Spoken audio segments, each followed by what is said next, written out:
Hey guys, tonight we begin with the brilliance of the Mongol Empire.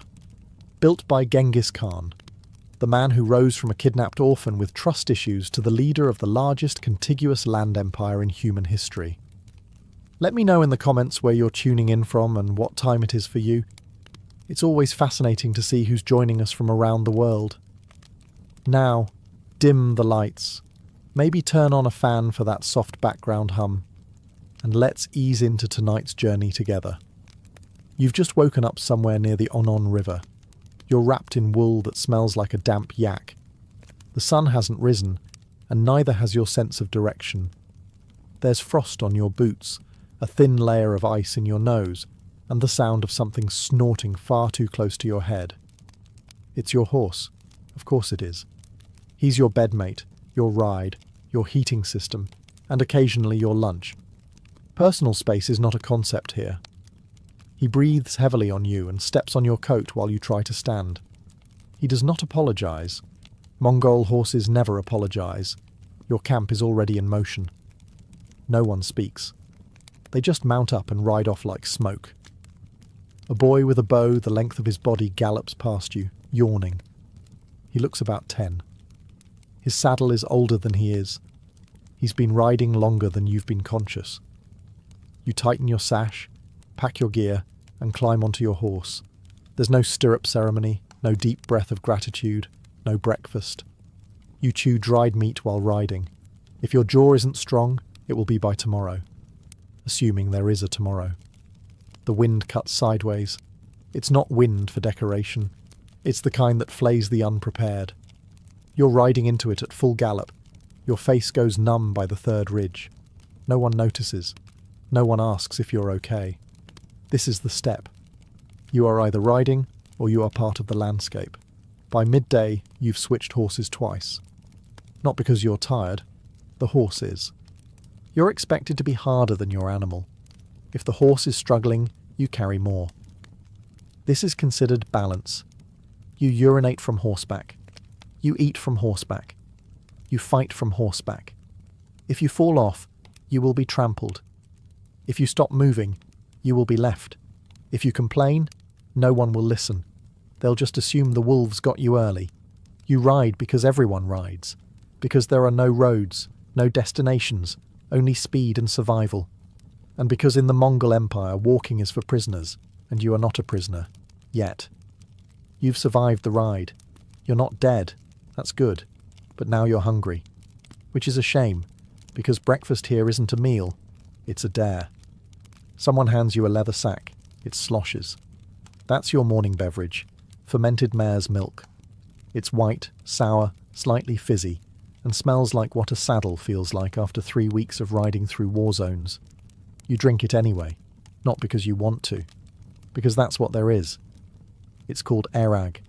It's technically alcoholic, but not the fun kind of alcohol, the kind that reminds you bacteria are real and they live in your throat now. Mongol children drink this. So do warriors. So do grandmothers. If it burns going down, that's how you know it's working. Food? There might be a hunk of dried mutton. Maybe. It's grey, shriveled, and so tough you could use it to risole your boots. You chew it for 20 minutes. It doesn't get smaller. It just becomes wetter. There's also some curd, a rock-hard, sun-dried dairy lump that could double as a projectile weapon. It tastes like sour dust, feels like gravel, and makes your teeth question their purpose. You consider crying, but your tears freeze before they fall. You sit on the ground because there are no tables, no chairs, no napkins, just wind, wool, and the distinct scent of someone boiling something with hooves in it. There are no forks, no spoons. Just your hands, and the silent judgment of the old man across from you who's already finished his meal, tied a new knot in his saddle rope, and is now sharpening a blade with the kind of intensity usually reserved for religious experiences. You eat what's given. You don't ask what it is. That's a good way to stop being given food. There's no chatting. Mongols don't waste time with pleasantries before battle, or after, or during meals. They eat like they ride, fast, quiet, and prepared to move at any moment. You try to match their pace. You fail. The mutton fights back. You're not full. You're not satisfied. But you're slightly less starving. And in the Mongol Empire, that's a win. It's mid-morning now. The horses are sweating. So are you. And you may be wondering, when do you wash? You don't. In the Mongol Empire, clean is not about soap or baths. It's about not dying from infection. And even that's negotiable. You smell like leather, horse, meat smoke, and the faint sourness of whatever your boots are made from. Everyone else does too. No one comments. If you show up smelling like flowers, you're either a spy or cursed. Possibly both. Water is for drinking, not bathing. You want to scrub yourself clean with river water? That's drinking water. You want to die of dysentery with soft skin? Go ahead. Otherwise, wipe your face with your sleeve and move on. There is no soap. There is animal fat. There is ash. There is sand. If you want to exfoliate, rub your face with a handful of dust and pretend it's a spa. Your hands are filthy. Your nails are weapons. Your hair hasn't seen water in months, but it's tied neatly under your cap because appearance still matters. Just not the clean kind. The greasy kind. That's respected. You don't remove lice. You manage them. You name them. You flick them into the fire during evening conversation. If they bite too much, you smear yourself with animal fat and dare them to keep going. Clothing? It's wool. It's stiff. It's been worn for 3 winters and still has blood on it from a goat you vaguely remember arguing with. You don't change it. You layer it. Add more in winter, peel it off in summer. Maybe. Underwear doesn't exist. Neither does shame. And your teeth? They are your own problem. No brushes, no rinses. You chew bones, you drink airag. You hope the acidity of your breakfast slowly dissolves whatever's stuck between your molars. You keep a knife handy.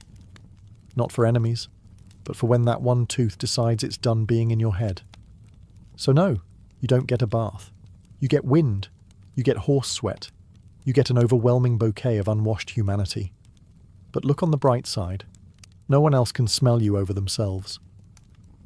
Now that you've unlearned everything you knew about hygiene, it's time to ride into your first skirmish. You ride all morning and into the afternoon. You are not told where you're going. You are simply going. And then you see them. A cluster of moving dots on the horizon. Riders, like you. But not like you. Because they're not here to share fermented milk and stories. They're here to die. Or make you die. It's flexible. You don't panic. No one panics. Everyone just reaches for their bow.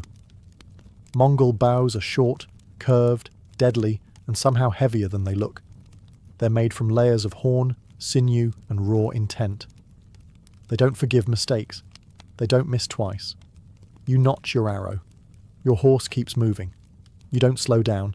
That would be embarrassing. You twist at the waist, lean into the wind, and loose. It flies. So does theirs. Welcome to Mongol warfare. No glorious sword fights, no chivalrous duels, just arrows. Constant, intelligent, unromantic arrows, fired from impossible distances while galloping. You've barely blinked, and 3 of your enemies are already on the ground. 2 more are riding in the wrong direction, possibly reconsidering their entire lifestyle. The trick is movement. Always moving. The enemy tries to close in. You retreat, not in fear, but on purpose. The famous feigned retreat. Let them think you're running. Let them chase. Then turn around and shoot them in the face. You're part of a dance. Fast, precise, brutal. There's no shouting, no battle cries, just the snap of bowstrings and the dull thud of impact. You hear a scream. It's short. You don't look back. Your arrows aren't just sharp. They're poisoned. It's not personal. It's practical. Wound 1 enemy and let his comrades waste time dragging him away. Wound 2 and you've stalled their entire flank. Efficiency is more important than honour. You've now fired maybe 50 arrows. You've lost count. That's fine. There's a bag of 70 more hanging from your saddle. You shoot until your fingers blister, then shoot anyway, because if you stop, you won't have fingers. By sunset, the battle is done. You don't know how many you killed. No one does. No one's counting. Only one thing matters. You're still riding. You don't celebrate. You wipe your blade. You eat. You sleep. And tomorrow, you ride again. The battle's over. The sun dips behind the hills. No singing, no parades, just a crackling fire and the subtle sound of something being dismembered nearby. Dinner. You're expected to eat what you kill. If you didn't kill anything today, don't worry. Someone did. You just have to help prepare it. That means skinning, slicing, searing, or occasionally stabbing the goat again because it's somehow still twitching. The meat is tough. Of course it is. It's from an animal that spent its entire life walking uphill in a snowstorm. You roast it on an iron spit that's been in the family longer than most family members. There are no spices, no salt, no ceremony. If it bleeds less than you, it's ready. You sit in a circle, chewing quietly. Everyone stares into the fire like it owes them money.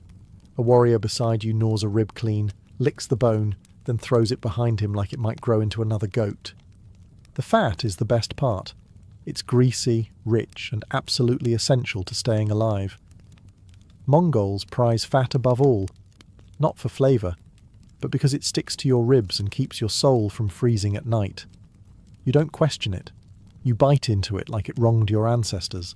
There's no bread, no vegetables, just meat and dairy, and something in a wooden bowl that might be soup or might be regret. If someone hands you a chunk of organ meat, you take it.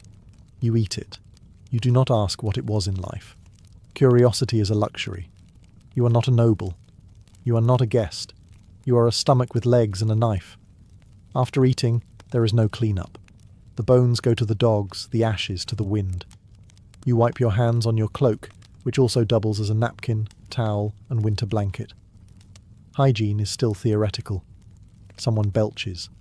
This is considered polite. You do it too. Congratulations. You're adapting.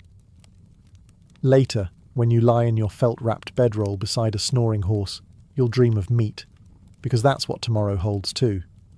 And if it doesn't, you'll have to ride further until it does. There's no announcement. No first snowflake drifting poetically from the sky. One night, you're sleeping with your boots off. The next, your boots are frozen solid, and so is your will to live. Welcome to winter on the steppe. It doesn't get cold, it becomes cold. A creeping, bone-deep, cruel cold that wraps around your ribs and whispers, "You were never meant to be here." The wind doesn't howl, it bites. It has teeth and they're sharp, and they aim for your ears.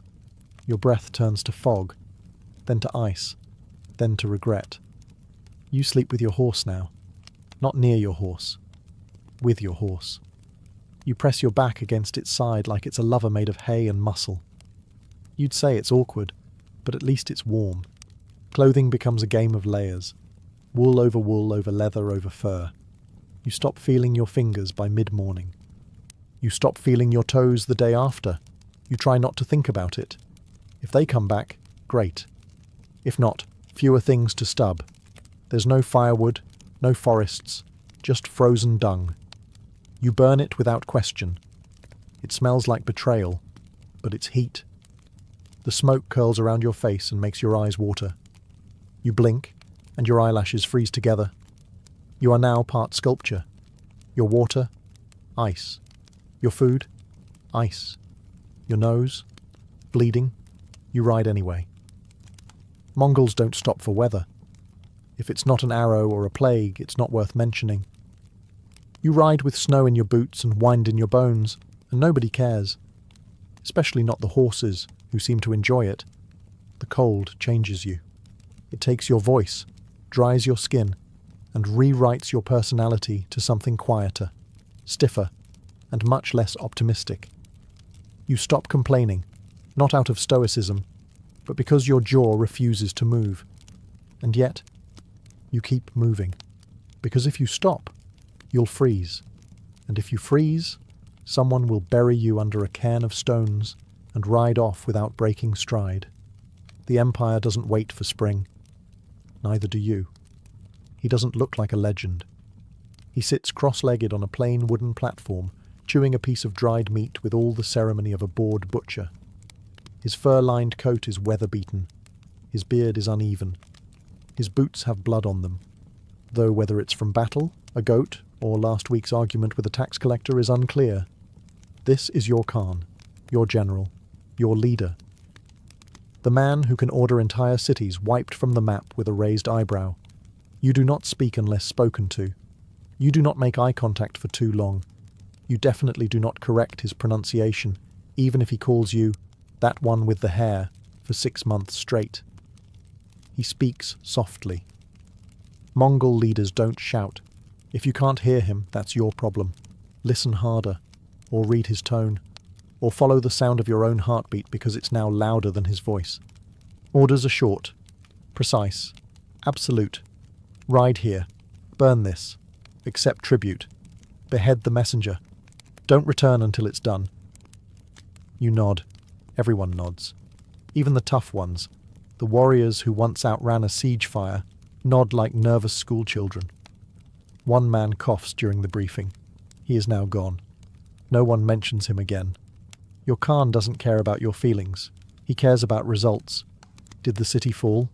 Did you bring back tribute? Is the caravan moving? Are the horses fed? If the answer to any of these is no, you'd better be holding your severed arm as an excuse.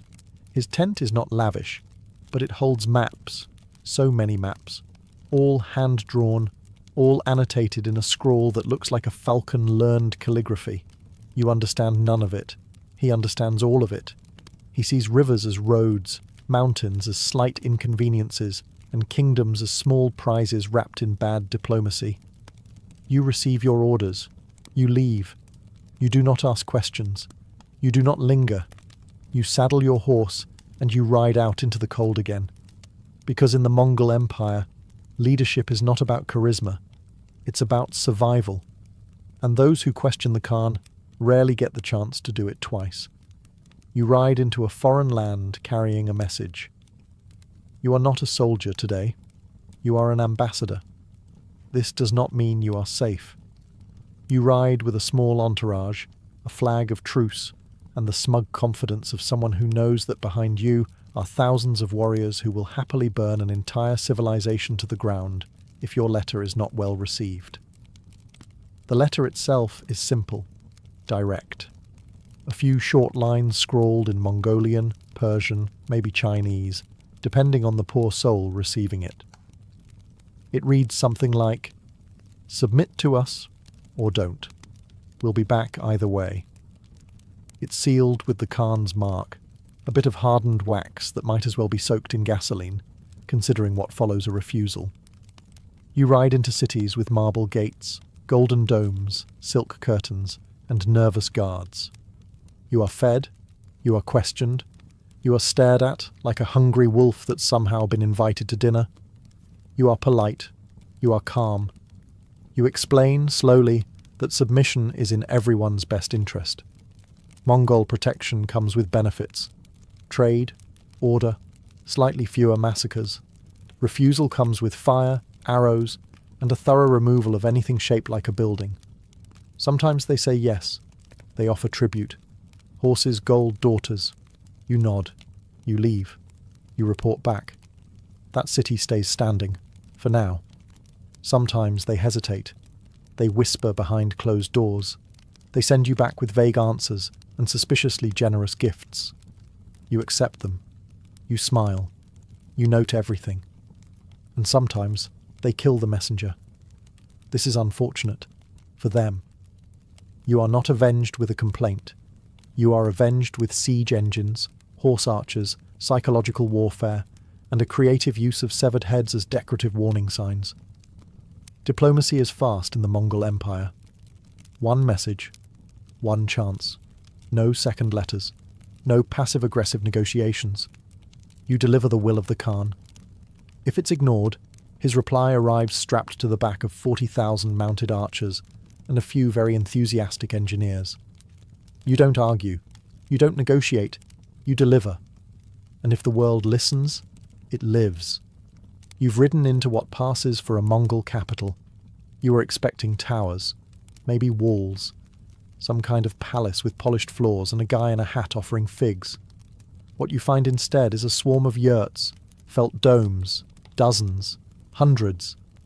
They stretch across the plains like mushrooms after rain.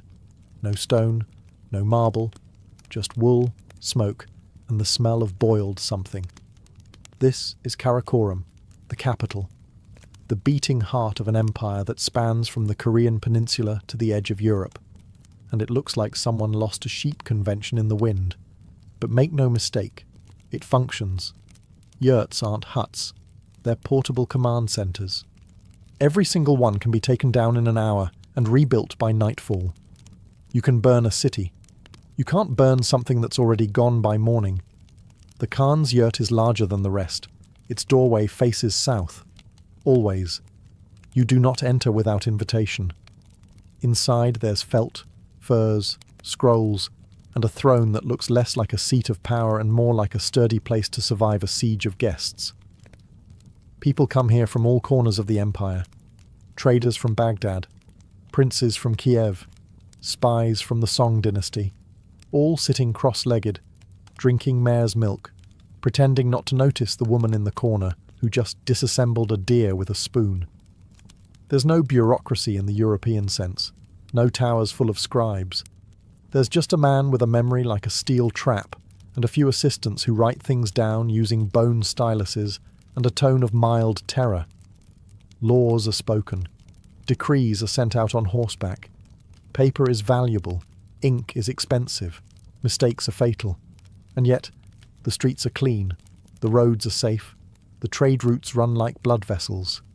There's no poverty because there's no room for it. You're either useful, or you're on a horse somewhere being made useful. This isn't Rome. This isn't Baghdad. This is the Mongol answer to urban civilization. Mobile, brutal, efficient. No spires, no statues, just felt, fire, and the knowledge that the entire city could vanish by sunrise and reappear 5 valleys away like it was never there at all. You steal a horse. You're hungry. You're cold. It looks unattended. You think, just a quick ride, maybe 2 miles, maybe 3. You'll bring it back. Probably. They catch you before you hit the tree line.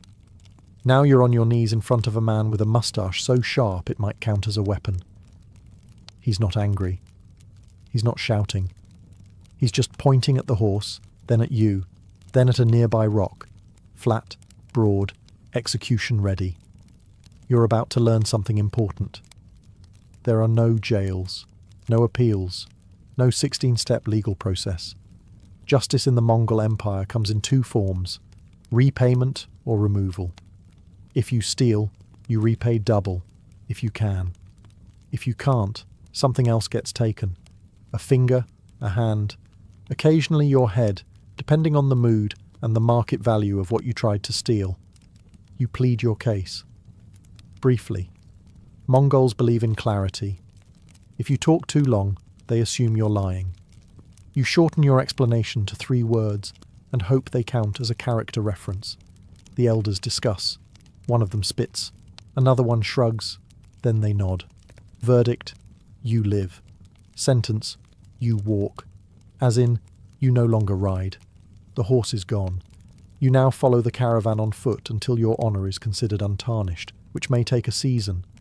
Or several. No one gives a timeline. Mongols aren't sentimental about rehabilitation. You're either punished or not. After that, they expect you to keep up. Murder? Punishable by death, unless it was a justified blood feud, in which case you owe the family livestock, labour, or a wife. Preferably all 3. Lying to your commander? Death. Harming a fellow Mongol? Death. Harming a foreigner under protection? Double death, with extra ceremony. On the other hand, honesty, courage, generosity, respected, deeply. Even if you smell like fermented despair and ride like a sack of potatoes, if you speak truth and keep your word, you are considered worth feeding. Mongol law is harsh. But it's fast, predictable, and impossible to bribe. You know where you stand, usually in front of someone with a sword, and if your conscience is clean, so are your hands. Mostly. The scouts return. No one speaks. They just nod toward the west, where smoke rises like a promise. It's a city, walled, fortified. The kind of place that believes its gates and guards mean something. That's adorable. You ride out at dawn. Behind you are engineers with carts full of surprises. Ropes, axes, fire pots, collapsible siege equipment. The Mongol version of party favours. There is no grand speech, no blessing, no drum roll, just a few hand signals and the subtle sound of 5,000 men reaching for their bows. First, you circle. Always circle. You watch. You note weaknesses. A crooked tower, a badly placed gate, a section of wall that looks like it's seen better centuries. You whisper observations to your captain, who grunts and scratches something into the dirt with a dagger. Then the noise begins. Screams, horns, fire. You don't go straight in. You wait. Let panic do the work. Let the citizens trip over each other while deciding whether to hide the gold or bury the children. Every second they hesitate, your engineers get closer with their ladders and their perfectly polite catapults. Walls? Not a problem. Mongols build siege towers on site using materials from the landscape. Trees, rocks, occasional furniture from a recently evacuated monastery. You don't carry equipment, you carry confidence. The archers create a storm. It's not a volley, it's a weather system. Arrows blacken the sky and rain down with the soft thock of progress. Then you ride in. You hit the gate, not like a hammer, like wind with teeth. You spill through the breach, blades drawn, horses foaming, eyes narrowed not from rage, but calculation. This is not madness. This is math. Every alley you clear is one step closer to the granary. Every corner you conquer is logistics. You don't loot for greed. You loot for supply. And when it's done, when the towers fall and the banners are pulled down, you don't gloat. You inventory. Who surrendered? Who resisted? Who is useful? Who is decorative? The rest vanish. Swiftly, efficiently, and by nightfall, the city is Mongol. And you? You're already making plans to be somewhere else tomorrow. The banners are up. The bodies are down. The city is quiet now. The kind of quiet that comes after everyone realizes who's in charge.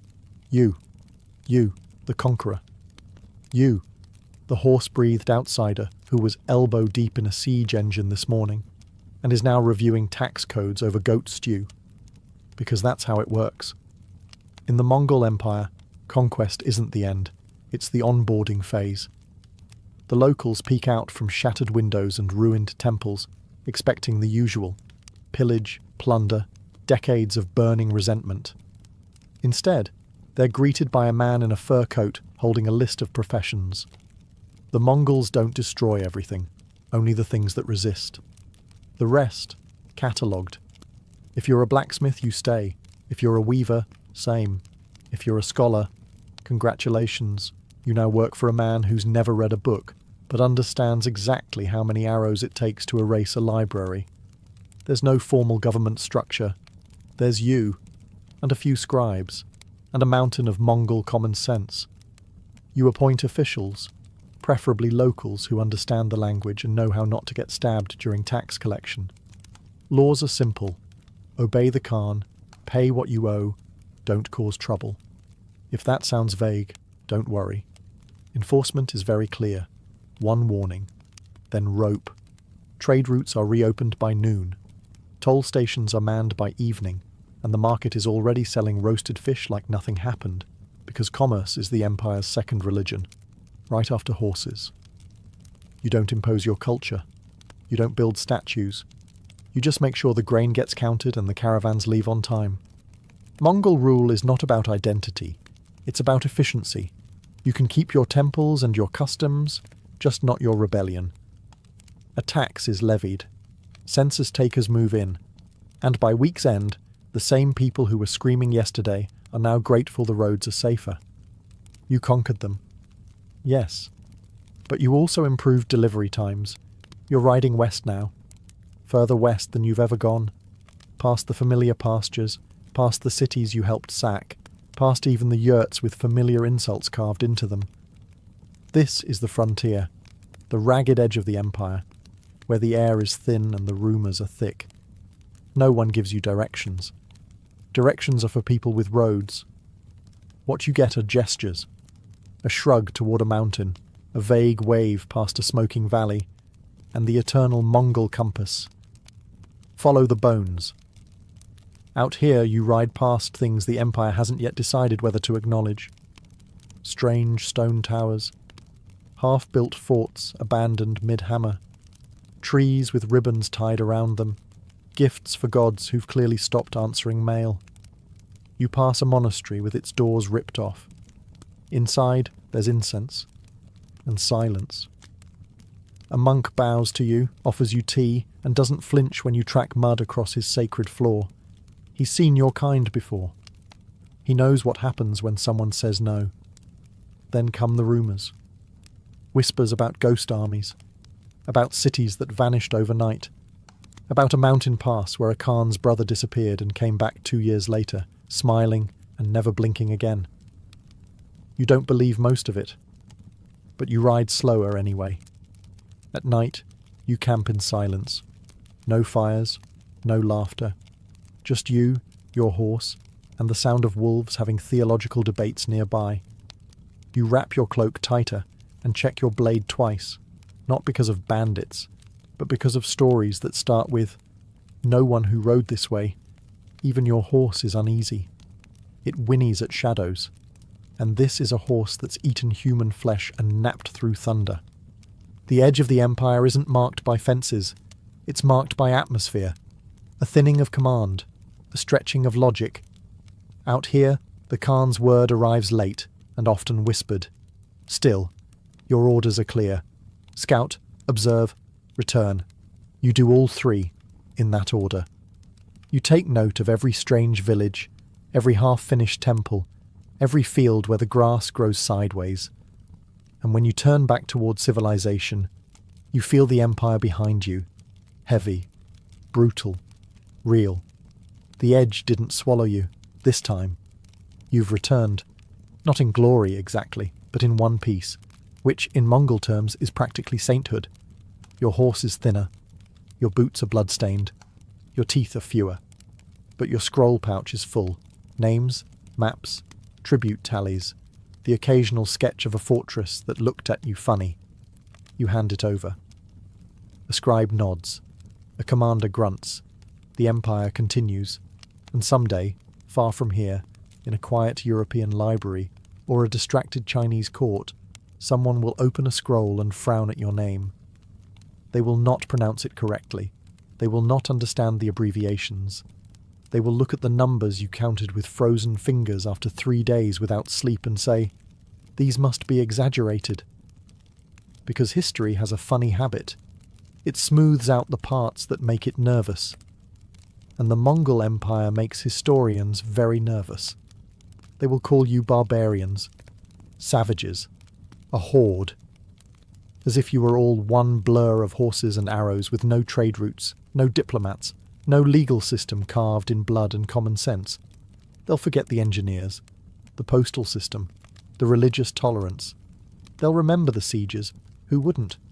But not the fact that you asked cities to surrender before flattening them, that you offered peace, order, and lower toll fees. They'll paint your face twisted in rage, never showing the months you spent negotiating over water rights with a man who bathed once per decade. They'll turn your pragmatic governance into chaos, your brutal discipline into madness, your efficient conquest into random destruction. And they'll conveniently ignore the part where their own kingdoms crumbled from within long before you showed up with a torch and a tactical plan. But you don't care. Because you weren't building a legacy. You were building roads, real ones. You were making empires answer for their walls. You were making the world smaller, one hoofbeat at a time. And if the world remembers you only as a shadow from the east, that's fine. Charlemagne's exact birthplace is as mysterious as a monk's tax records. Some say he was born in Herstal, others argue for Aachen or Ingelheim. The truth is, in the mid-8th century, nobody bothered with birth certificates, especially not for future emperors. What we do know is this. Around 742, a boy was born to Pepin the Short and Bertrada of Laon, and that boy would end up defining medieval Europe. Now, Pepin was no ordinary Frankish noble. He had recently pulled off one of the slickest political coups of the age. He'd deposed the Merovingian puppet king Childeric III and secured papal blessing to crown himself king of the Franks. That means little Charlemagne was born not just into a powerful family, but into a dynasty that had just reinvented the concept of legitimate rule. Charlemagne's early childhood wasn't spent chasing frogs in a meadow. He was being prepped for war, rule, and theology, sometimes all at once. Frankish education wasn't exactly poetry and philosophy. It was heavy on swords, prayer, and how to keep unruly nobles from stabbing you in your sleep. His tutor? Possibly a man named Fulrad, who was less story time at bedtime and more recite these Latin prayers or feel my wrath. We don't know much about young Charlemagne's personality. He didn't leave a diary, and his biographer Einhard wrote about him the way a fanboy writes about a celebrity crush. But one thing is clear, even in his youth, Charlemagne stood out. Not just because he was over 6 feet tall in an age when 5 feet was impressive, but because he took to leadership like a duck to water, or more accurately, like a Frank to conquest. By the time his father died in 768, Charlemagne was more than ready to inherit the kingdom. Well, half of it. In true medieval fashion, the realm was split between him and his brother Carloman. Sharing power never works well in monarchies, or at family dinners, so naturally, tensions started simmering. But for now, Charlemagne was officially king, young, ambitious, and already eyeing a Europe that hadn't been united since Rome. The crown was on his head. The sword was in his hand. And Europe? Europe was about to meet its new architect. Charlemagne's first challenge as king wasn't a foreign invasion or rebellious noble. It was Carloman, his younger brother, the other guy with a crown. Pepin the Short, in all his wisdom, had split the Frankish kingdom in half, giving Charlemagne the western part and Carloman the eastern. In theory, this was supposed to be a peaceful joint venture. In practice, it was a passive-aggressive disaster with swords. The brothers didn't get along, at all. Their territories were technically allied, but their courts operated like rival war camps. Carloman was suspicious, prideful, and possibly just plain difficult. Charlemagne, on the other hand, was already showing signs of being a ruthless strategist, and wasn't about to let baby brother clip his wings. Tensions escalated over petty slights and political manoeuvring. One particularly telling moment came when Charlemagne was called to help suppress a rebellion in Aquitaine. Instead of joining forces, Carloman refused to send troops. Classic little brother move: sit back, let big bro do all the fighting, then sulk when he gets the credit. Now, into this delicate mess walked Desiderius, the king of the Lombards in northern Italy. He offered Charlemagne a marriage alliance, his daughter in exchange for peace and cooperation. Charlemagne, ever the opportunist, said sure, and married her. Carloman? He saw this as a betrayal. Desiderius had once supported their father, and now Charlemagne was cozying up to him. The situation was a medieval soap opera, and just when things were about to boil over, Carloman died. Conveniently. In 771, barely 3 years into their dual reign, Carloman suddenly kicked the royal bucket at the age of 20. Cause of death? Natural, according to official sources. Which in medieval terms could mean anything from pneumonia to he looked at someone the wrong way. Charlemagne wasted no time. He moved into his brother's territory like a man who'd been planning it since day one. Carloman's widow and children fled to, guess who? Desiderius, who was now fuming. So Charlemagne now had all of Francia under his rule. No more brother, no more coking, Just one man, one crown, and a growing list of enemies. And next on that list? The in-laws. Now that Carloman was out of the picture, Charlemagne had a kingdom to himself, and a problem in Italy. Specifically, Desiderius, king of the Lombards. You know, the guy whose daughter Charlemagne had married and then very quietly divorced the moment Carloman died. Awkward. Desiderius was not pleased. To make matters worse, he had taken in Carloman's widow and sons, and was now openly supporting their claim to Charlemagne's throne. That's not just annoying in medieval politics. That's basically a declaration of war, with a bow on it. Charlemagne didn't hesitate. In 773 he marched his army across the Alps. And no, this wasn't some summer stroll through the mountains. Crossing the Alps meant snow, narrow passes, and the occasional unexpected avalanche.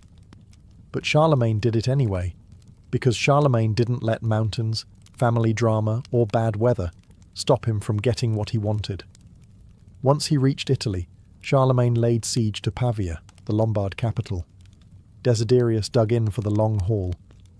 Unfortunately for him, Charlemagne had the patience of a monk copying scripture. He surrounded the city and waited. Months passed, supplies dwindled, morale plummeted. By 774, Pavia surrendered, and Charlemagne didn't just win a war, he took the Lombard crown for himself. That's right. He didn't install a puppet ruler or play nice with local nobility. He simply declared himself king of the Lombards. That made him ruler of both the Franks and the Lombards, a medieval power move so bold it echoed all the way to Rome. Speaking of Rome, the Pope, Adrian I, had been nervously watching all of this from the Vatican, like a bishop holding his breath during a chess match. Desiderius had threatened the Papal States before, and the Pope had hoped Charlemagne would come to the rescue. Charlemagne did, and in return he received the Pope's blessing and a convenient alliance with the Church that would last for decades. The Lombard campaign wasn't just a family feud turned conquest, it was a statement. Charlemagne wasn't playing by the old tribal rules anymore. He was building an empire. And now he had the backing of God's representative on earth, which made it a lot harder for anyone to say no to him. With Italy under control and the Pope sending warm regards, Charlemagne turned his gaze north, toward the Saxons. These weren't courtly nobles sipping wine. These were pagan tribes, wild, warlike, and deeply allergic to Christianity, and they had been poking at the Frankish borders for years, raiding villages and disrespecting everything holy. Charlemagne had had enough. Starting in 772, he launched a campaign that would become his most infamous, the Saxon Wars. Not a single war, mind you, but 18 separate campaigns spread over 30 years, because the Saxons, bless their forest-dwelling hearts, refused to roll over. At first it went well. Charlemagne stormed into Saxony, burned down the sacred Irminsul, basically their holy tree, and declared, "Time to be Christian, folks." The Saxons responded the way any proud warrior people would. They smiled politely, said, "Sure, no problem," and then immediately rebelled the moment his army left. This happened repeatedly. Charlemagne would march in, crush resistance, baptize a few thousand terrified locals at sword point, and leave. Then the Saxons would torch a church, kill the priests, and go back to worshipping their old gods. The most notorious moment came in 782 after a major rebellion. Charlemagne ordered the massacre of Verdun, executing around 4,500 Saxons in a single day. It was brutal, even by medieval standards. And it sent a message. Conversion wasn't optional. It was mandatory. Now Charlemagne didn't just want obedience. He wanted spiritual obedience. He genuinely believed it was his Christian duty to save souls, even if those souls were being saved through fire and steel. Monks followed his armies, churches were built as quickly as fortresses, and any Saxon who refused baptism? Well, let's just say the baptismal font came with backup swords, but for all his efforts, the Saxons just wouldn't stay conquered. The forests of northern Germany became a graveyard for Frankish soldiers, and a test of Charlemagne's patience. Year after year, revolt after revolt, the war dragged on. Charlemagne wasn't just a sword-swinging conqueror. He also had a soft spot for books. Yes, this man who spent decades stomping Saxons into reluctant baptism also launched one of Europe's most important educational revivals. Welcome to the Carolingian Renaissance, a movement less about oil painting and more about making sure monks knew how to spell. You see, Charlemagne had a problem. His empire was growing faster than anyone could govern it, and the priests, nobles, and officials he relied on were, how shall we put this, functionally illiterate. The administration was becoming a game of medieval telephone, and even the Bible was getting creatively interpreted. So Charlemagne did something radical. He declared that education mattered. He invited the best scholars in Europe to his court. Chief among them was Alcuin of York, a no-nonsense Anglo-Saxon intellectual who probably viewed bad Latin the way modern editors view Comic Sans. Under Alcuin's guidance, Charlemagne founded palace schools, set curriculum standards, and insisted that monasteries double as classrooms. And this wasn't just for nobles. Charlemagne wanted everyone, priests, scribes, and even peasants, to have at least a shot at learning how to read and write. In Latin, of course. Because what's the point of being educated if you can't read the Vulgate? Ironically, despite pushing education so hard, Charlemagne himself was barely literate. He could speak several languages, but reading? Writing? Hey, he tried to learn. There are stories of him keeping wax tablets under his pillow to practice writing at night. But ruling an empire didn't exactly leave much time for penmanship. Still, Charlemagne led by example. He valued knowledge.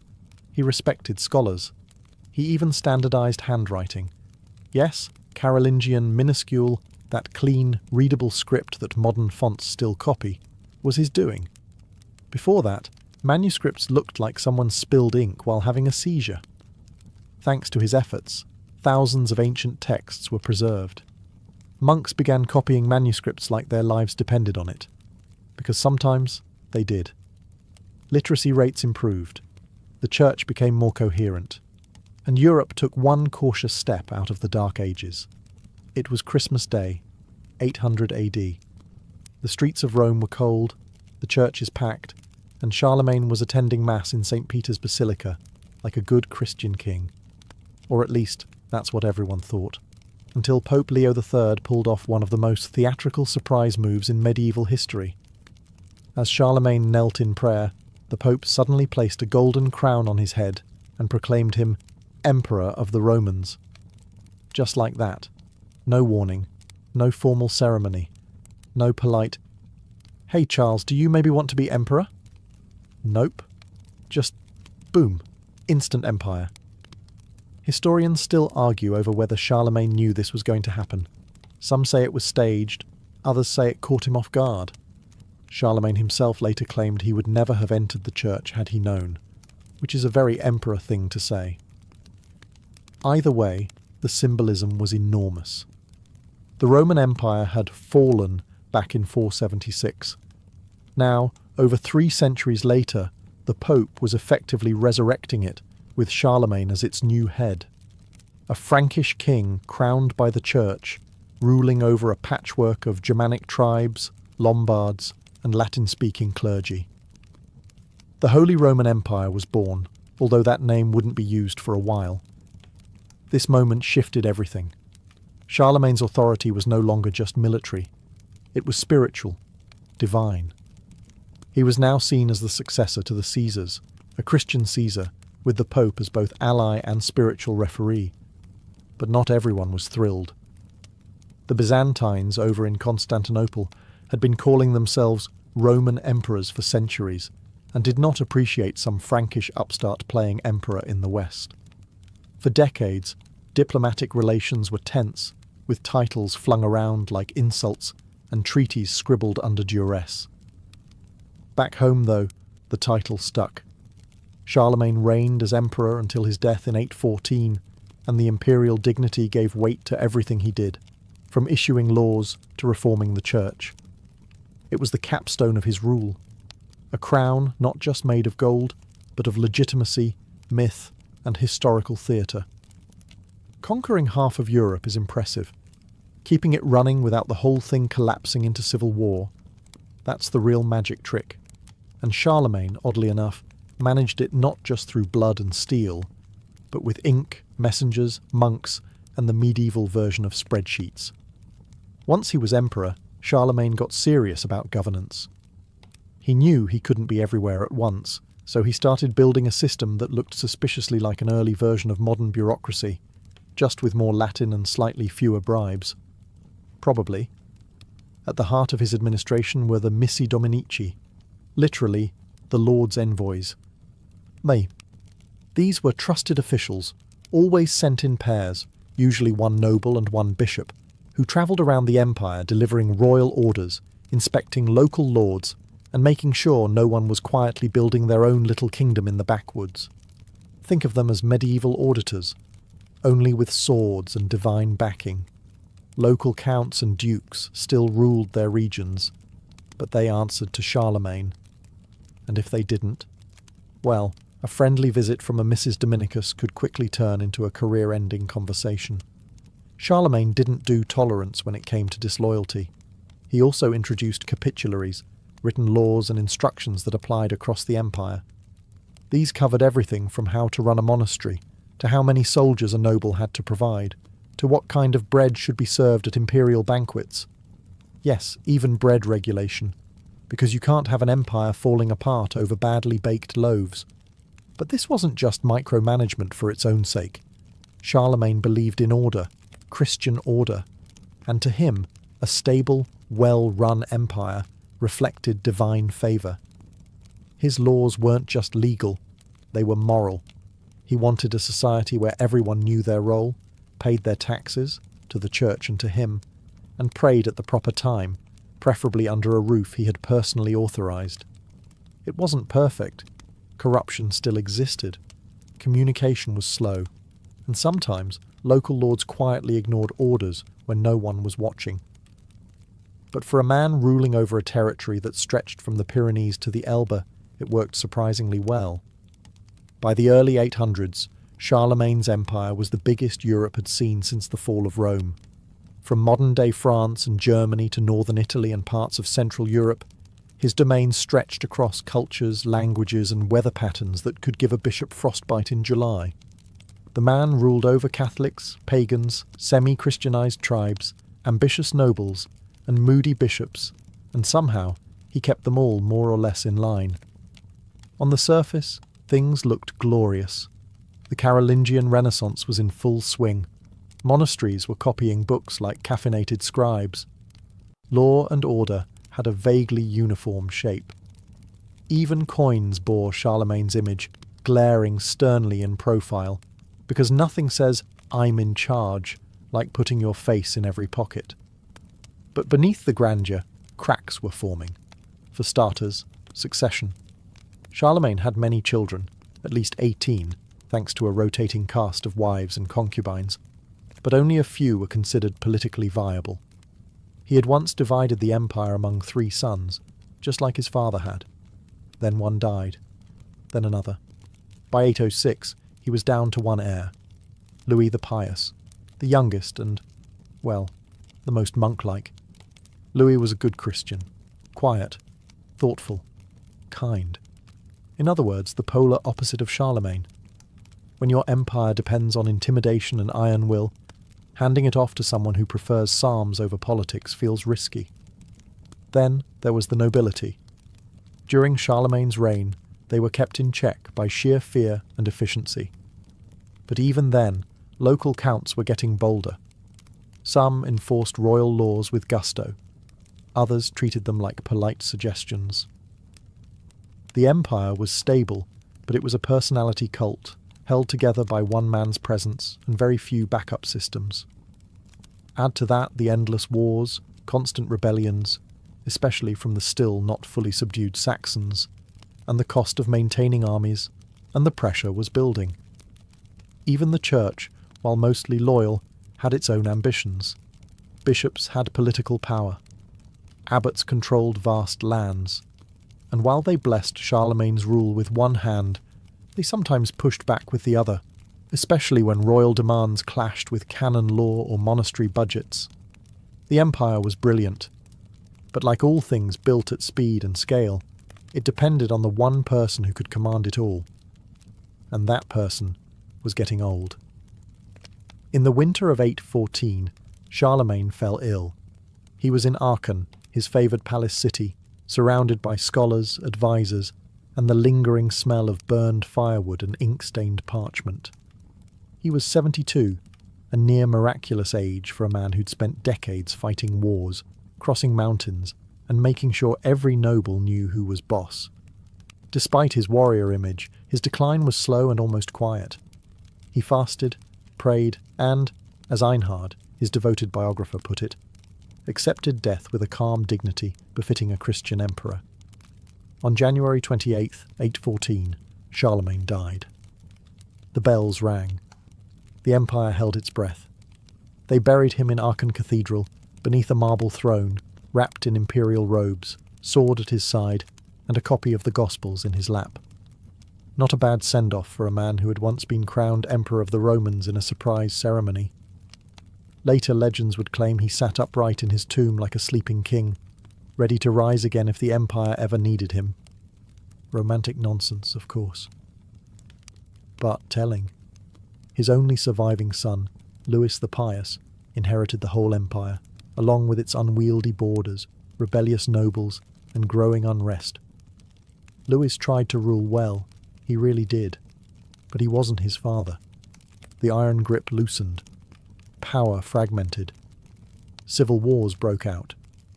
Within a few decades, the grand empire Charlemagne built was split into pieces, eventually giving rise to France and Germany as separate kingdoms. And yet, Charlemagne's legacy didn't dissolve with his empire. It grew. He became a mythic figure, Carolus Magnus, the ideal Christian king. Popes invoked his memory. Emperors styled themselves in his image. The Holy Roman Empire, founded long after his death, claimed him as its spiritual father. Even Napoleon, centuries later, modelled his coronation after Charlemagne's, eager to snatch a bit of that old divine glow. Charlemagne didn't just unify Europe. He gave it a blueprint, a fusion of Roman law, Germanic kingship, and Christian faith. He helped drag a continent out of the ruins of the Dark Ages and planted the seeds for the nations that would define it. When he died, the world lost a man, but it gained a legend, and legends, as Europe would prove again and again, are far harder to bury. A medieval feast was not just about eating. It was about being seen. Picture this: long wooden tables draped in cloth, flickering torches casting shadows on stone walls, and the scent of roasted boar mingling with wine, sweat, and ambition. This wasn't dinner. This was theatre. And every dish, every seat, every spoonful served was part of a carefully choreographed social ritual. In a world where birth determined rank, feasts gave the ruling class a chance to remind everyone of their place. Seating arrangements were political chess moves. The lord and lady sat at the high table, literally elevated, both in furniture and in status. The closer you were seated to them, the more important you were. If you found yourself staring at a drafty wall next to the musicians, you weren't just cold, you were expendable. Food arrived in waves, called removes, like acts in a play. The first course might feature stuffed peacocks with their feathers reattached, just for flair. Then came platters of venison, swans, pigeons in pie crusts, and roasted boars' heads with apples in their mouths. Nothing subtle. If the animal once had a face, it was likely staring back at you now, glazed in wine sauce.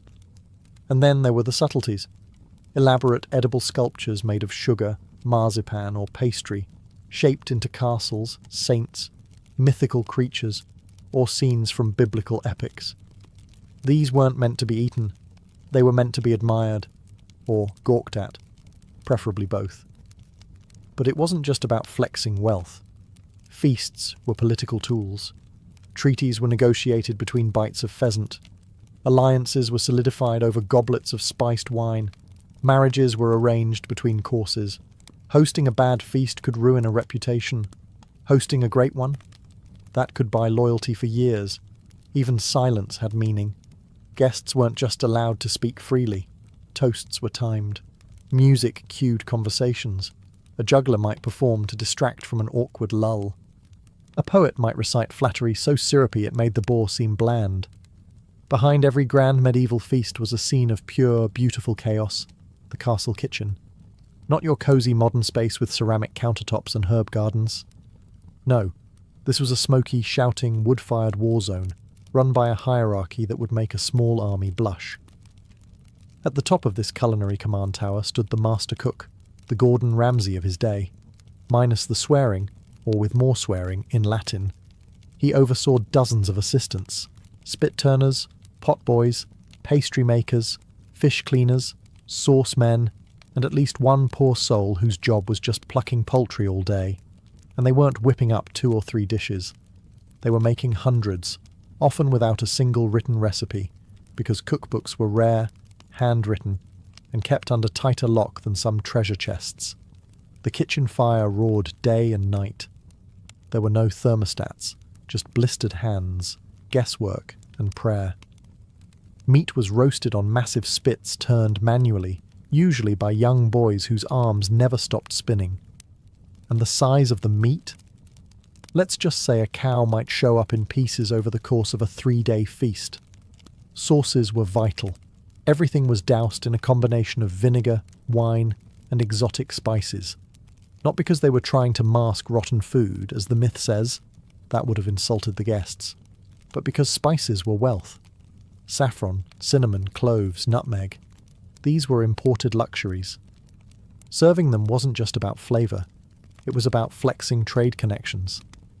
This chicken tastes like cinnamon was basically medieval for I'm loaded. Bread was a staple, but came in different classes. The nobility got the fine white manchet bread. The servants ate the coarser brown loaves, and under every dish was a trench, a stale piece of bread used as a plate which soaked up all the greasy juices and was then either eaten by the lower classes or thrown to the dogs. Or both, depending on the dog's manners. The smell? A blend of herbs, meat, yeast, sweat, and fire. The noise? Constant clanging, shouting, and the occasional panicked squawk from a goose that had not yet accepted its fate. It wasn't glamorous, but it was efficient, and without it, the entire illusion of effortless nobility upstairs would have collapsed like a poorly baked pie. If you ever got invited to a medieval feast, congratulations, you were either important, rich, or someone's political pawn. But what actually landed on your plate? Let's just say, if you're a picky eater, you might want to look away. Meat ruled the table. Deer, wild boar, rabbit, pheasant, swan, even porpoise if you were dining on a particularly eccentric coastline. Everything that could walk, fly, swim, or vaguely resemble meat was fair game, literally. Hunting was both sport and supply chain. Nobles went out and killed the food they would later brag about while eating it, and the rarer the animal, the higher the status. Whole roasted animals were the stars of the show. Picture an entire pig, snout polished, teeth bared, apple in mouth, or a swan, feathers reapplied post-cooking because presentation. If it looked dangerous before, it was supposed to look majestic now.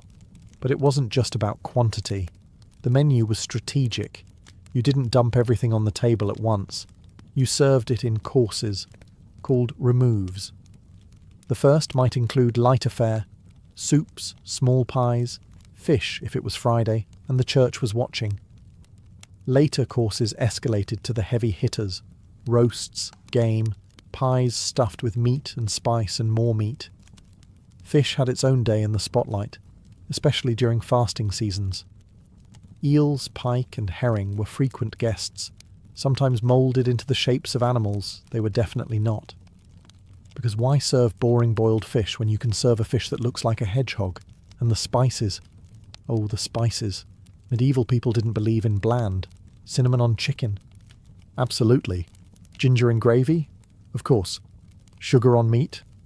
Why not? Sweet and savoury lived happily on the same plate, sometimes on the same bite. Vegetables, by contrast, were suspiciously absent from noble plates. Root vegetables and greens were often seen as peasant food. Too humble, too earthy. Lords didn't care for turnips unless they were stuffed into a pastry shaped like a unicorn. By the end of the feast, the menu had gone from tame to theatrical. The goal wasn't to satisfy hunger. The goal was to overwhelm, to dazzle, to leave your guests stuffed, stunned, and maybe just slightly afraid of the next remove. Because dessert might just be breathing fire. While the food did its job of clogging arteries and signalling wealth, a medieval feast wasn't complete without entertainment, and lots of it. You didn't just eat. You laughed, listened, gawked, and occasionally winced at whatever unfolded between courses.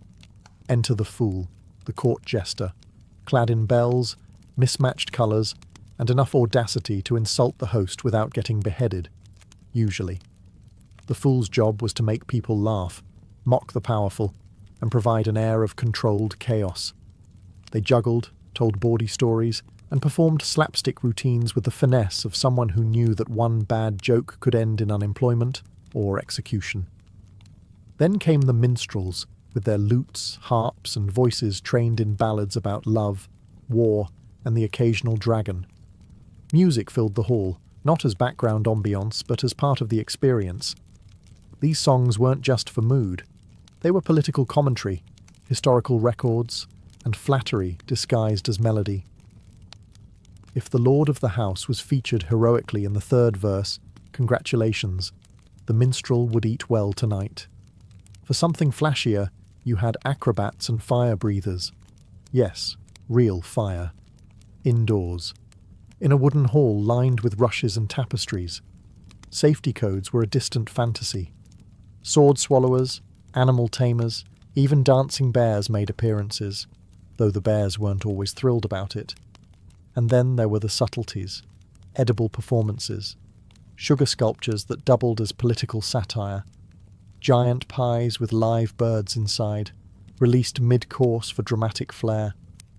Nothing said we're rich like cutting into a pie and watching doves explode from it, while the guests politely applauded and tried not to get pooped on.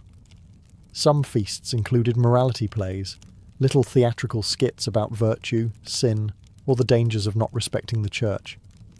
These were performed by travelling troops or occasionally by monks who were far too excited to play the devil. Everything was calculated. Entertainment kept the mood light, distracted from political tension, and ensured that no guest had time to whisper rebellion between sips of mead. A good entertainer could prevent a duel. A bad one might start one.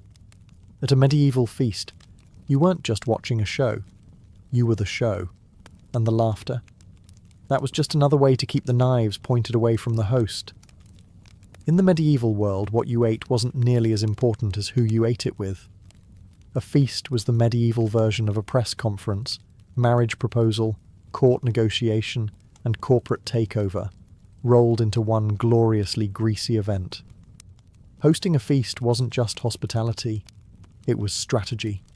It signalled wealth, power, generosity, and control. And every single element, from seating arrangement to source choice, communicated status. Take seating, for example. The high table wasn't just physically elevated, it was socially radioactive. The lord and lady sat in the centre, flanked by their most honoured guests. Bishops, foreign ambassadors, visiting nobles. If you were anywhere near the salt cellar, you were somebody. Everyone else was, well, just happy to be breathing the same roasted air. That's where we get the term above the salt. You were either close to the host and important, or seated near the floor with the minstrels and empty wine jugs. Invitations weren't handed out like candy. Being summoned to a feast meant you mattered, and refusing to attend? That was a statement, one that might earn you a visit from armed men asking why your chair was empty. On the flip side, attending the feast of a rival could mean you were switching sides. Every guest list was a political minefield. The food itself carried messages, Serving a particular regional delicacy could flatter a visiting duke. Offering an overabundance of game meant, "Look how vast and well-stocked my lands are." Including foreign spices said, "I have trade connections you only dream about." Even wine could be loaded with meaning. Was it local? Imported? Blessed by a bishop? Then there were the gifts. Guests sometimes brought offerings, jewels, relics, horses, and were expected to praise the host in return. Toasts were part flattery, part performance, and sometimes part warning. Feasts were also the stage for alliances. A marriage match could be sealed over honeyed quail. A land dispute resolved by the third remove. And if all else failed, a rival lord could be made drunk enough to sign something stupid, or too poisoned to wake up the next morning. For all its gluttony and grandeur, medieval feasting was heavily shaped by the one authority even kings didn't mess with, the church. And the church had opinions, strong ones, about what you could eat, when you could eat it, and just how guilty you should feel afterward. In the medieval calendar, there were more fasting days than feasting days. That's not an exaggeration. Nearly half the year was designated for some form of dietary restriction. Wednesdays, Fridays, Lent, Advent, various vigils, you name it. And on these days, meat from land animals was strictly off the table, literally. So how did the nobility cope? With creativity. They still threw feasts. They just swapped out ingredients. Out went beef, pork, and venison. In came fish, eggs, almonds, and anything that could pretend it wasn't technically meat. Beaver tails, for example, were considered fish because they were scaly and aquatic. Problem solved. God's fine with loopholes, right? Dishes became culinary acrobatics. Chefs molded almond milk into imitation cheese. They turned fish into fake roasts. Some meals looked like sin, but technically followed the rules. And of course, wine didn't count as food. It never does. On feast days, celebrating saints or holy events, however, it was open season. And the church threw its own festivals too. Easter, Christmas, Epiphany. These weren't just sacred. They were licensed excuses to eat everything in sight. A Christmas feast might stretch for 12 full days, each course bigger and more absurd than the last. Because nothing says, "Christ is born," like a pie with 4 types of bird inside. Monasteries weren't exempt either. Though monks were supposed to live humbly, some abbeys became legendary for their kitchens. A wealthy monastery might fast on oysters and spiced eel. Monks developed precise food schedules, including seasonal menus and loophole-heavy substitutions that kept their bellies full and their sins technical. Still, food was spiritual business. Feasting wasn't just indulgence. It was a divine performance. You gave thanks before you ate, made offerings to the church after, and prayed your cook hadn't served you meat on the wrong Thursday. In the medieval world, gluttony was a sin, but banqueting with holiness? That was practically a sacrament. For all the roasting boars and juggling fools, a medieval feast was not a free-for-all. There were rules, many of them. In fact, if you wanted to keep your status and your seat, you had to know how to behave like a proper, greasy-fingered noble. First rule, don't touch the food like a peasant. Forks weren't widely used yet, so people mostly ate with their fingers, but there was a system to it. You used the first 3 fingers of your right hand, never your left, unless you wanted to start rumours about witchcraft or poor hygiene. Second, don't lick your fingers until the end of the meal. It was considered perfectly acceptable to rinse your hands in a shared basin between courses, but licking them during dinner? That was low class, like showing up without shoes, or being French in an English castle. Every guest had their own knife, which they brought with them. Your host didn't provide cutlery, just food and a place to put it. Your knife wasn't just for cutting. It was a personal statement, like a medieval iPhone. Flashy handle, you're important. Rusty blade, enjoy sitting by the firewood. Drinking etiquette was its own battlefield. You didn't just guzzle your wine. You toasted, you sipped, you offered the cup to your neighbour, especially if you were angling for a favour or wanted to politely challenge them to a duel later. And yes, you shared goblets. Germ theory hadn't been invented yet, and everyone was too busy dying from plague to worry about lip contact. Then there was conversation. You were expected to talk, but not too much. Laugh, but not too loudly. Praise the food, but not more than the host. Don't speak with your mouth full unless you're insulting a rival, and don't burp unless you're Mongolian, or drunk, or both. At fancier feasts, hand-washing rituals were practically ceremonial. Servants poured scented water over guests' hands, often before the first remove and again before dessert. Not for cleanliness, just to remind everyone how refined they were. Etiquette wasn't about being polite. It was about proving you belonged. One slip, spilled wine, a dirty sleeve, reaching too far across the table, and suddenly you weren't feasting with lords. You were back with the dogs, and they didn't share the wine. After the last swan was carved, the final toast delivered, and the fool escorted out for juggling bread rolls into a bishop's goblet, one question remained. What happened to the food? Medieval feasts produced an obscene amount of it. Boars, pies, jellied fish, sugar castles, and bread trenchers soaked in meat drippings. It was more than even the hungriest noble could consume. But waste was a luxury too. What you didn't eat sent just as loud a message as what you served. So, where did it all go? If you were lucky, it went to the servants.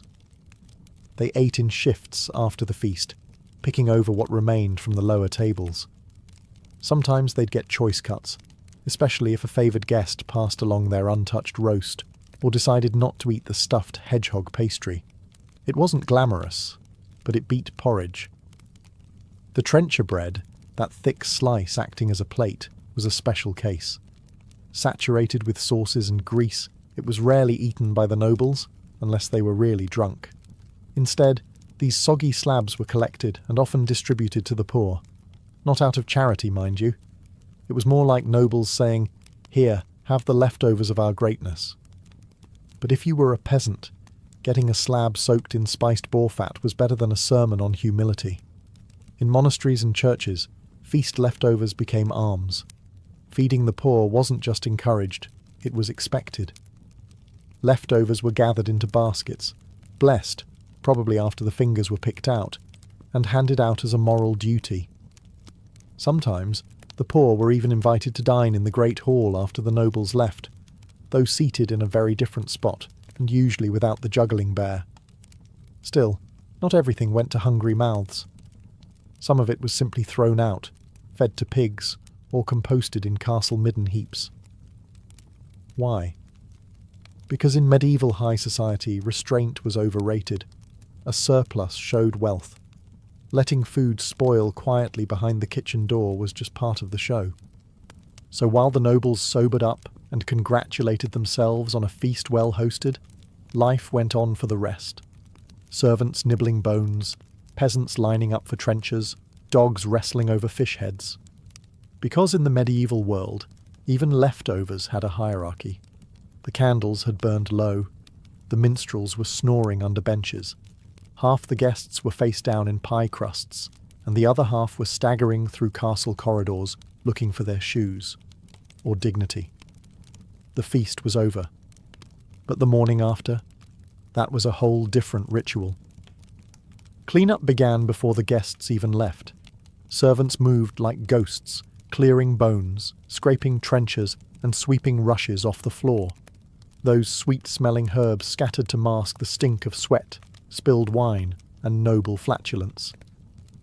Rushes had to be replaced regularly, especially after a feast where the floor absorbed more than just crumbs.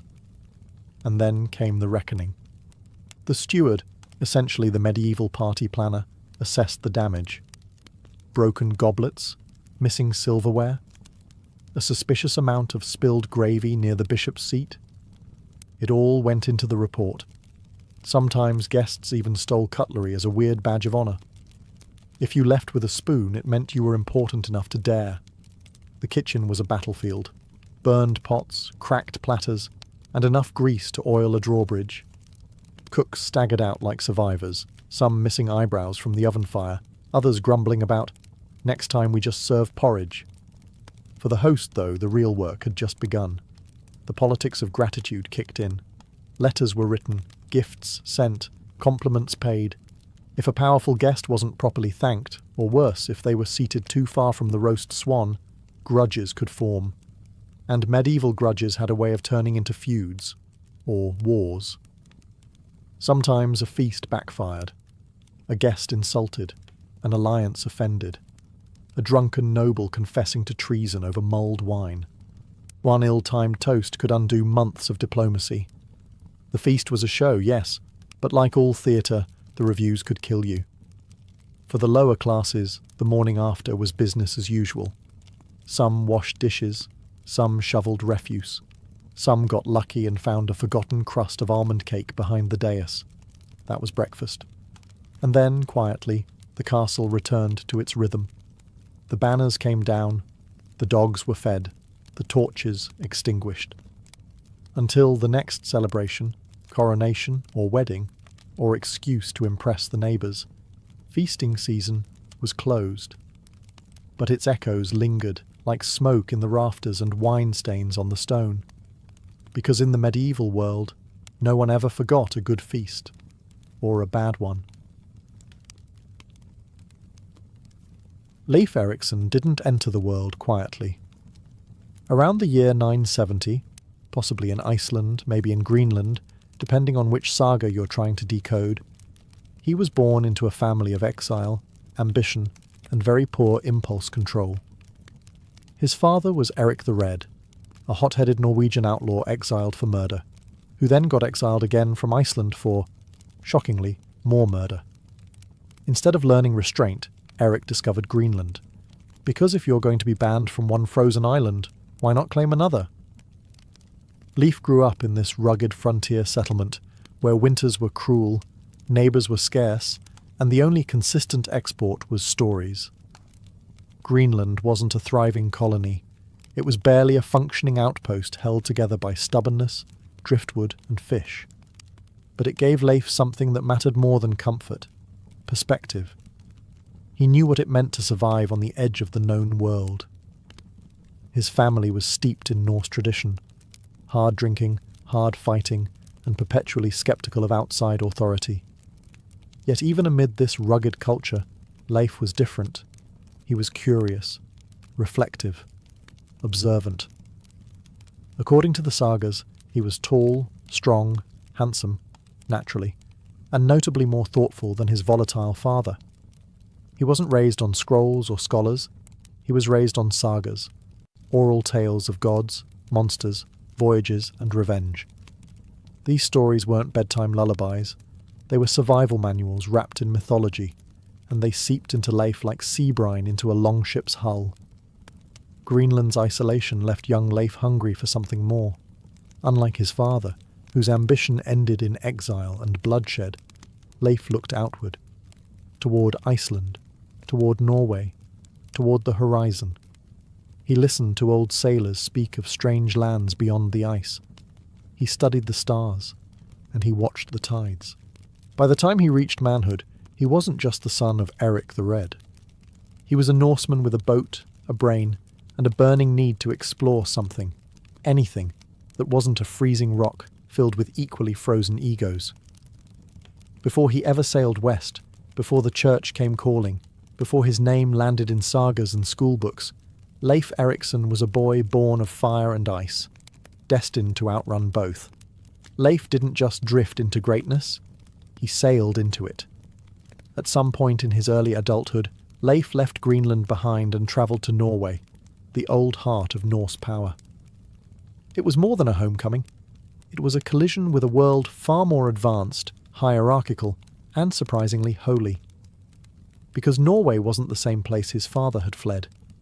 It was now ruled by King Olaf Tryggvason, a man with a crown, a sword, and a serious fixation on converting the Norse to Christianity, whether they liked it or not. Leif found himself face to face with Olaf, a Christian warrior king who had replaced blood feuds with baptisms and longships with churches. And unlike many of his countrymen, Leif didn't scoff. He listened. Perhaps it was diplomacy, perhaps curiosity, Or maybe Leif had grown tired of the endless cycle of raids, revenge, and gods, who mostly demanded blood and beer. Whatever the reason, Leif was baptized, accepted Christianity, and was given a new mission: bring the faith back to Greenland. It wasn't exactly an easy assignment. Imagine trying to explain monotheism to a bunch of farmers who regularly sacrificed goats to Thor when the weather got weird. Greenland was remote, suspicious of outsiders, and still mostly loyal to Odin, Freya, and the rest of the thunder-happy crew. But Leif didn't return empty-handed. He brought priests, knowledge, and royal support. When he landed in Greenland again, he wasn't just a chieftain's son, he was an emissary of a king and a new god. And while he didn't exactly spark a revival overnight, his influence began to take root. Christianity started spreading in small, icy circles. Chapels were built. Crosses were raised. Old gods weren't replaced immediately, but they had serious competition. This marked a turning point. Leif wasn't just a sailor or a settler anymore. He was a cultural bridge, a man between two worlds: Norse tradition and Christian order, pagan legend and written law. He had one foot in Valhalla and the other in Bethlehem, and somewhere between converting his neighbours and maintaining fragile peace, Leif Erikson began hearing tales of strange lands to the west. Lands with grapes, forests, and no snow in sight. The next great voyage was calling. Some great discoveries begin with ambition, others begin with bad navigation. Leif Erikson had set sail from Norway with noble intentions: bring Christianity to Greenland, and maybe check in on the family drama while he was at it. But fate, or perhaps the North Atlantic's notoriously moody weather, had other plans. According to the saga of the Greenlanders, Leif heard whispers of a strange land far west, seen years earlier by a man named Bjarni Herjolfsson, who had glimpsed unknown shores but never bothered to land. Classic Bjarni, a man who discovered North America and then just kept sailing like he had groceries in the back. Leif, however, was made of different wood. Around the year 1000, he bought Bjarni's ship, gathered a crew, and decided to find out what lay beyond the horizon. He wasn't just sailing into the unknown. He was sailing into legend. The journey was perilous. Icebergs, storms, and the real possibility of falling off the edge of the earth kept things interesting. But Leif was calm, steady, and, as the sagas claim, annoyingly competent. Eventually, his ship reached a place very unlike Greenland. First came a barren land he named Helluland, likely modern-day Baffin Island, flat, rocky, and unimpressed. Then Markland, probably Labrador, with forests thick enough to build an entire fleet. Useful, but still not quite the promised land. Finally, Leif arrived at a place so mild, so rich in resources, that his crew named it Vinland, the land of wine, or grapes, or possibly fermented berries. The sagas are vague, and Norsemen weren't exactly sommeliers. Regardless, the place was a paradise compared to the icy death trap they called home. They built houses, explored rivers, and enjoyed the novelty of not having to chip their drinking water out of a glacier. Leif called the main settlement Leif's Budir, Leif's Booths. Humble name for a man accidentally making history. He stayed through the winter, mapping the land, gathering timber, and preparing stories that would shake the north once he returned. There were no grand conquests, no wars, just quiet, practical exploration. Surprisingly modern for a Viking. Leif didn't plant flags or declare ownership. He just observed, named, and left. And yet, in doing so, he became the first European to set foot in North America. Before Columbus, before maps, before anyone knew what he'd done. Leif Erikson's landing in Vinland should have been the start of a new Norse golden age. Mild climate, wild grapes, tall timber, no frostbite. What more could a Greenlander ask for? But paradise, as it turns out, comes with problems, especially when you don't ask the locals if they mind visitors. According to the sagas, Leif and his crew spent a winter in Vinland, building huts and gathering valuable resources. They found self-growing wheat, vast forests, and enough fish to feed a saga's worth of warriors. It wasn't just a discovery, it was a solution. Greenland was cold, barren, and isolated. Vinland was temperate and overflowing with potential. But Leif didn't colonize it. He didn't claim it in the name of the king, didn't build a church, and didn't bring a second shipload of settlers. He simply returned to Greenland with a cargo hold full of timber and a story no one could believe was real. Why? The sagas don't say much, but what came next suggests that Leif knew Vinland wasn't empty. Later Norse expeditions, led by his brother Thorvald, his sister Freydis and others, would find themselves in violent clashes with the indigenous peoples they called Skraelings. Who these people were is still debated, likely ancestors of modern-day Mi'kmaq, Beothuk, or Inuit. What's clear is that they weren't thrilled about heavily armed strangers showing up with axes and entitlement. Though Leif's expedition saw no bloodshed, he may have sensed that this land was not theirs to take. He didn't attempt conquest. He didn't burn villages. He didn't leave behind a trail of corpses and churches. Instead, he left quietly. Vinland's promise would haunt Norse memory for generations. A land so close, so abundant, yet untouchable. Later voyages would try to settle it, but the tension with the native peoples, the sheer distance from support, and the dangers of overextending meant the idea never stuck. In the end, Leif's discovery was too early. The Norse world wasn't ready. The ocean was too vast, the politics too fragile, and the settlers too few.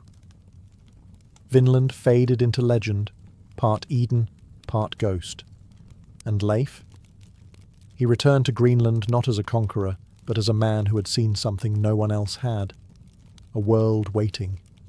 Just not for them. When Leif Erikson returned from Vinland, he didn't come home with gold or glory.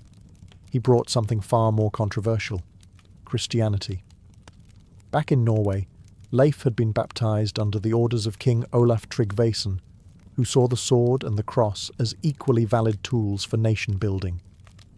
Leif had accepted the new faith, quietly, thoughtfully, without theatrics.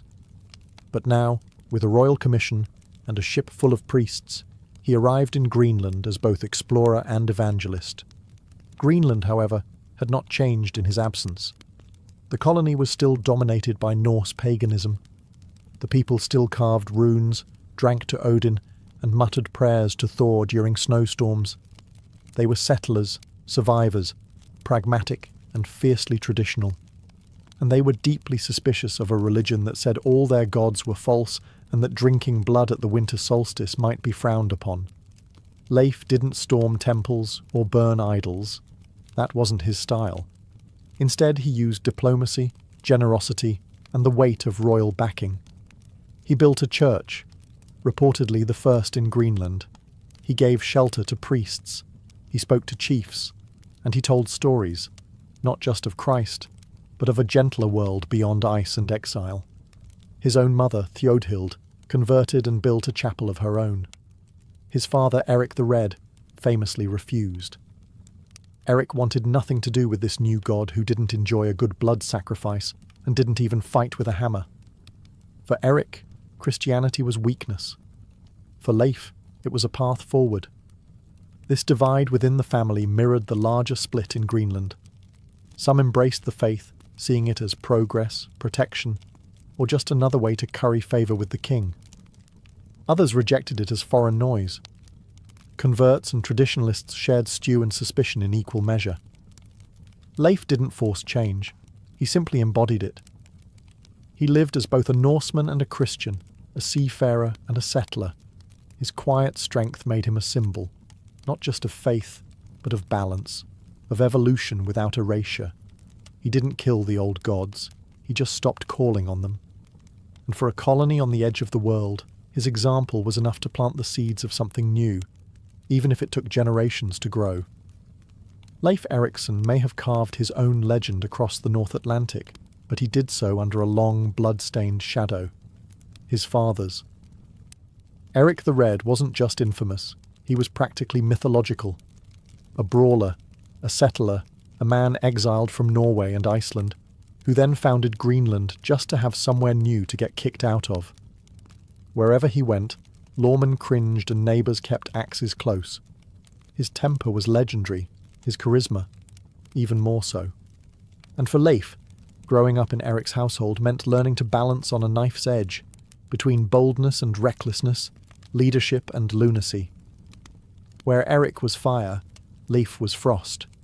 He didn't bellow, he didn't threaten, but people followed him anyway. The Greenlanders respected his calm. He didn't conquer with a blade, but with direction. And that may have been exactly what the colony needed. But the comparison never faded.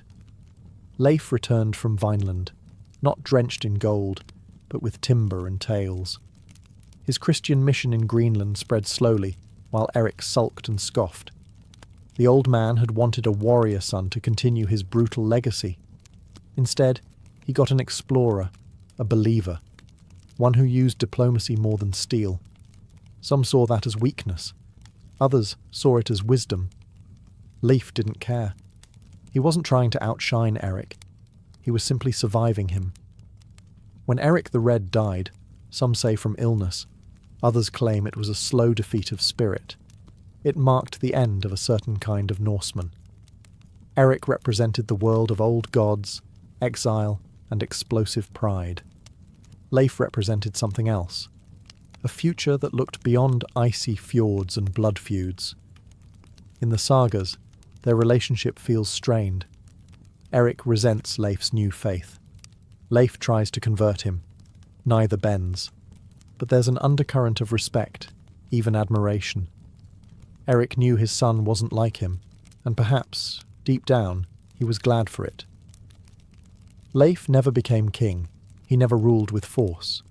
But he outlived his father, spiritually and historically. He led Greenland into a new chapter. Less dramatic, maybe, but more sustainable. And sometimes greatness isn't about slaying your father's demons. Sometimes it's about refusing to inherit them. After Vinland, after the church building, after Eric the Red was gone, Leif Erikson didn't chase more glory. He didn't mount a second expedition or try to conquer new lands. Instead, he did something thoroughly un-Viking. He stayed home. For the rest of his life, Leif lived in Brattahlid, Greenland, the settlement his father had built. But where Eric ruled with raw authority, Leif governed with a calmer hand. He became chief, yes, but more than that, he became a symbol, not of violence, but of continuity, of quiet leadership in a world that was beginning to change. We don't know much about these later years. The sagas grow vague. His name fades from dramatic action and instead lingers as a presence, respected, remembered, but no longer the centre of the storm. He raised a family. His son, Thorkel Leifson, would one day lead Greenland. Christianity spread slowly but steadily. The colony endured. But Vineland, the place that should have changed everything, didn't. Others tried to follow in his wake. His brother Thorvald sailed west and was killed by native resistance. His sister Freydis mounted an expedition filled with treachery, axe murders, and bad decisions. Every attempt to settle Vinland failed, not because the land was lacking, but because the Norse world wasn't ready. Distance, hostility, limited support. Leif knew the risks. That's why he didn't return. He had proven the voyage could be made. He had seen what lay beyond the sea. But he also knew Greenland needed stability more than it needed heroics. In time, Vinland became legend. Half memory, half dream. Some believed it. Others didn't. But Leif never shouted his discovery from mountaintops. He never demanded recognition or asked for songs. He didn't need them, because he understood something rare. Sometimes, making history means knowing when to step back. His final days were likely spent watching the sea, remembering the voyage no one thought possible. And as far as we know, he died in Greenland, quietly, peacefully. Not on a battlefield, not on a ship, just at home. Leif Erikson, the explorer who went farther than any Norseman before him, ended his life not chasing the horizon, but anchoring others to it. Leif Erikson may have lived a quiet life in the end, but his story didn't die with him. It mutated, travelled, and multiplied, carried not by historians, but by storytellers. And storytellers, as we know, have a loose relationship with facts. The primary sources for Leif's life, the saga of the Greenlanders and the saga of Eric the Red, were written 2 centuries after he lived. That's like trying to write a biography of Napoleon based on your great-great-grandfather's fishing stories. They're dramatic, rich with detail, and suspiciously convenient. One saga paints Leif as a kind of Viking missionary, spreading Christianity with the calm of a Norse saint. Another shows him as a daring explorer who stumbles into North America because he got lost. Others add side quests, omens, prophetic dreams, whatever made the tale more interesting over ale. And then there's Freydis, his sister, sometimes described as a fierce warrior woman who chased off attackers while heavily pregnant, screaming and slapping a sword across her bare chest. Is it true? Possibly not. But would you want to fight her? Definitely not. What's fascinating is how the sagas twist truth and legend into a braid you can't untangle. Leif didn't boast, but his story grew louder with every telling. Over time, he became a symbol of adventure, faith, resilience. A Norseman who dared to sail west before anyone thought it mattered. And then he disappeared again, buried beneath centuries of dust, outshone by louder, bloodier names. It wasn't until the 19th and 20th centuries that Leif re-emerged, resurrected by historians eager to find a European who reached America before Columbus. Suddenly, statues appeared, streets were named. A national Leif Erikson Day was declared in the United States, October 9th, based on nothing except immigration paperwork.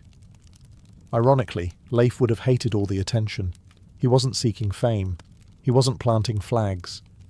He was doing what Norsemen had always done, sailing into the unknown and bringing back what he could. But history had other plans, and now the quiet Greenlander who left no books, no speeches, no boasts, is remembered as the man who discovered a continent, even if he never claimed it. Leif Erikson never built an empire. He didn't fight in grand battles. He didn't rule a kingdom or crown himself in gold. And yet, he endures. Not because he demanded a place in history, but because he quietly earned it. While others chased fame through fire and blood, Leif sailed west into the unknown, guided by curiosity, not conquest. He didn't name himself hero or saint. He didn't erect monuments. He didn't even try to hold the land he found. He simply went, saw, and returned. A rare kind of explorer who didn't need the world to remember his name to justify his journey. And still, it did. Leif's legacy lives in stories, in sagas whispered across centuries, reshaped by bards and chroniclers, poets and politicians. The boy from Greenland became a symbol of exploration, resilience, and quiet strength. His journey to Vinland became a chapter in the larger Norse epic, a civilization that dared to sail past the edge of the known world, looking not for war, but for possibility. In the modern age, Leif has taken on a new life. Statues of him stand in Boston, Seattle, Trondheim, and Reykjavik. He's depicted as a proud Norseman gazing westward, hand shielding his brow, as if still scanning the horizon for that faint, tree-lined shore. Schools bear his name. So do ships. And every October 9th, a few people in America even remember he beat Columbus to the punch by nearly 500 years. But perhaps his greatest legacy isn't about discovery or distance. It's about balance. He stood between two worlds, paganism and Christianity, chaos and order, the old gods and a new faith. He didn't force change, he embodied it. He led without shouting, he converted without crusading. He showed that courage isn't always loud, and that history sometimes favours those who simply do the right thing and sail home quietly. Leif Erikson never asked to be remembered. But in a world that often confuses noise for greatness, his story reminds us that legends aren't always forged in fire.